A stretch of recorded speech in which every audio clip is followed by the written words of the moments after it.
जो उससे आ रहे हैं उन्हें कैसे कम किया जा सकता है।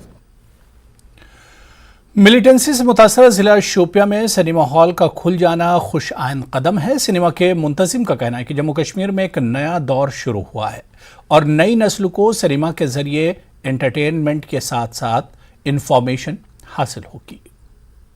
जनूबी कश्मीर का सबसे संवेदनशील इलाका शोपियान ज़िला सिक्योरिटी के लिहाज से जो हसास तरीन ज़िला माना जाता है और यहाँ पे मल्टीप्लेक्स सिनेमा का आज आगाज़ किया गया है, इसकी शुरुआत की गई है, इनॉग्रेशन की गई है।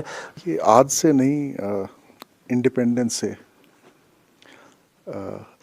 सिनेमा लोगों की सोच बनाता था, सिनेमा लोगों को एंटरटेन करता था।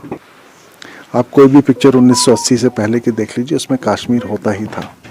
सरकार के साथ मिलके उनके सहयोग से, लोगों के सहयोग से क्या सिनेमा दोबारा यहाँ शुरू किया जा सकता है,